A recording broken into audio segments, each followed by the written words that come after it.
Imagine a room, dimly lit, heavy with tension, as if the air itself is holding its breath. In this shadowy space, a brutal act of defiance and survival unfolds, captured in a frozen moment by Artemisia Gentileschi in her Judith Beheading Holofernes.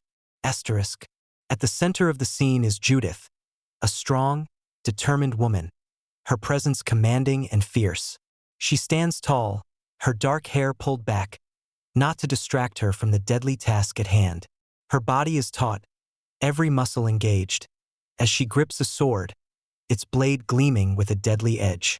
The sword slices through flesh, half buried in the neck of Holofernes, the Assyrian general, whose eyes are wide with shock and terror.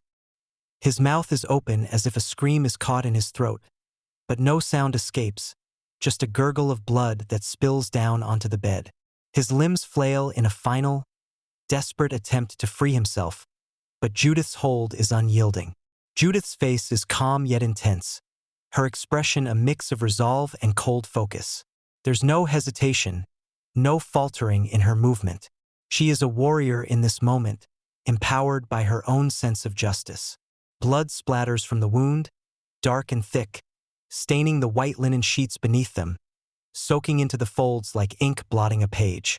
Beside her stands her maidservant, an older woman with lines etched into her face, her hands just as steady as Judith's. She clutches Holofernes' head, pressing down, ensuring that his thrashing arms and legs do not interfere with the act. Her expression mirrors Judith's. Grim, determined, and completely focused.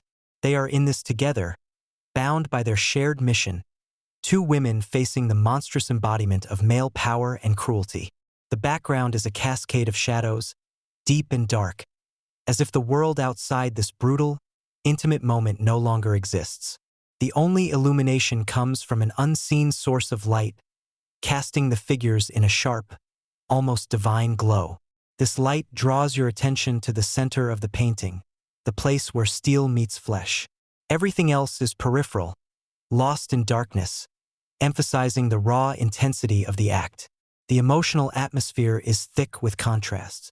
On one hand, there is the horror of the beheading, the visceral reality of death, the wet sound of the sword slicing through muscle and bone, the warm gush of blood, the smell of iron in the air.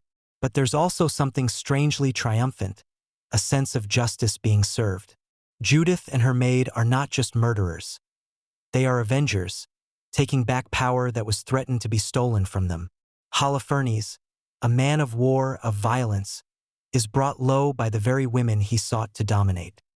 His once powerful body, now limp and helpless, becomes a symbol of his downfall, his arrogance extinguished by Judith's cold, unwavering resolve. The room itself, sparse and simple, feels suffocating under the weight of this act. The silence is almost deafening, broken only by the sound of blood dripping onto the floor, the creaking of the bed under the weight of the struggle. Yet, in this violence, there is a strange kind of beauty in the strength of the women, in their courage, in the way they stand together against a monstrous force. It is not just a scene of brutality, but of liberation. As you imagine this painting, you feel the weight of the sword in Judith's hand, the heat of the struggle, the cold determination in her heart. You sense the fear and rage mingling in Holofernes' dying breath. It's a moment of both terror and empowerment, captured with a rawness that speaks directly to the soul.